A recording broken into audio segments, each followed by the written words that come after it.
ভারতের ইতিহাসের সব থেকে শক্তিশালী ও সমৃদ্ধ সাম্রাজ্যগুলোর মধ্যে একটি ছিল মোগল সাম্রাজ্য। বিশাল বিশাল প্রাসাদ, অগণিত সম্পদ, ভয়ঙ্কর যুদ্ধ আর রহস্যময় রাজনীতি সব মিলিয়ে মোগলদের জীবন আজও ইতিহাস প্রেমীদের বিস্ময় সৃষ্টি করে। কিন্তু এই সাম্রাজ্যের এমন কিছু অজানা রহস্য আছে যেগুলো আজও পুরোপুরি সমাধান হয়নি।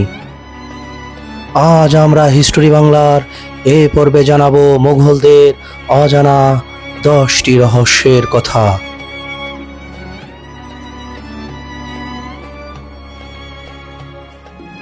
এক নম্বরে আছে সম্রাট বাবরের রহস্যময় মৃত্যু। ইতিহাস বলে বাবরের ছেলে হুমায়ুন অসুস্থ হয়ে পড়লে বাবর আল্লাহর কাছে নিজের জীবন উৎসর্গ করার প্রার্থনা করেন। আশ্চর্যজনকভাবে হুমায়ুন সুস্থ হয়ে ওঠেন আর কিছুদিন পর বাবর মারা যান।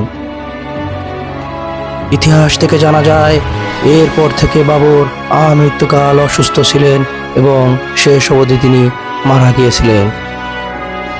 এটা কি শুধুই কাকতালীয় ছিল নাকি এর পিছনে ছিল অজানা কোনো রহস্য?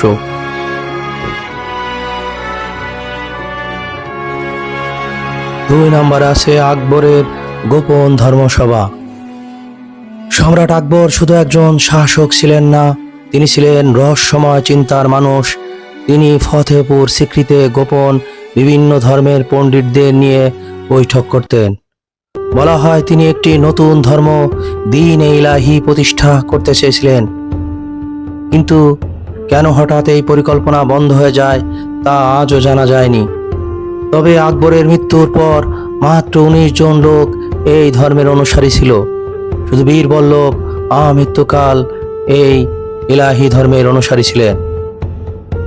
নাম্বার 3, হারিয়ে যাওয়া মোগল ধনভাণ্ডার। মোগলদের কাছে ছিল পৃথিবীর অন্যতম বৃহৎ স্বর্ণ ও রত্ন ভাণ্ডার। কিন্তু সাম্রাজ্য পতনের সময় বিপুল ধন সম্পদ হঠাৎ অদৃশ্য হয়ে যায়। অনেক ইতিহাসবিদ মনে করেন ভারতের কোথাও এখনো লুকিয়ে আছে সে সকল গুপ্ত ধনভাণ্ডার। 4 রয়েছে তাজমহলের গোপন কক্ষ। তাজমহলের নিচে নাকি রয়েছে বহু বন্ধ কক্ষ, যেগুলো সাধারণ মানুষের জন্য একেবারে নিষিদ্ধ। অনেকেই মনে করেন সেগুলো লুকানো আছে গুরুত্বপূর্ণ নথি বা গুপ্তধন। তবে আসল সত্য হলো এখনো প্রকাশিত হয়নি এসব গোপন কক্ষের রহস্য।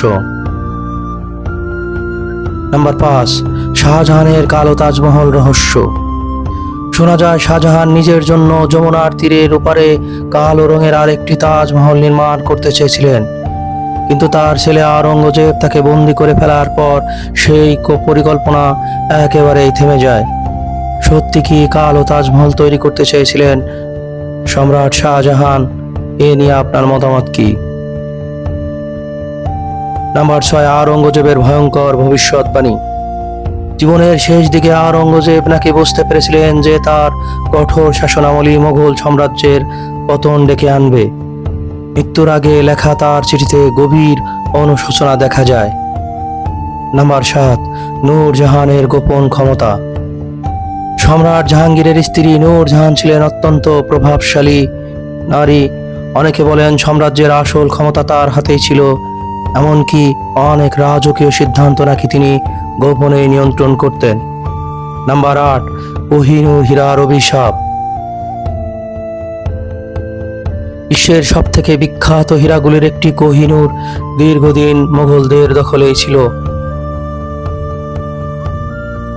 কিংবদন্তি আছে এই হীরা পুরুষ শাসকদের জন্য অভিশাপ বয়ে আনে।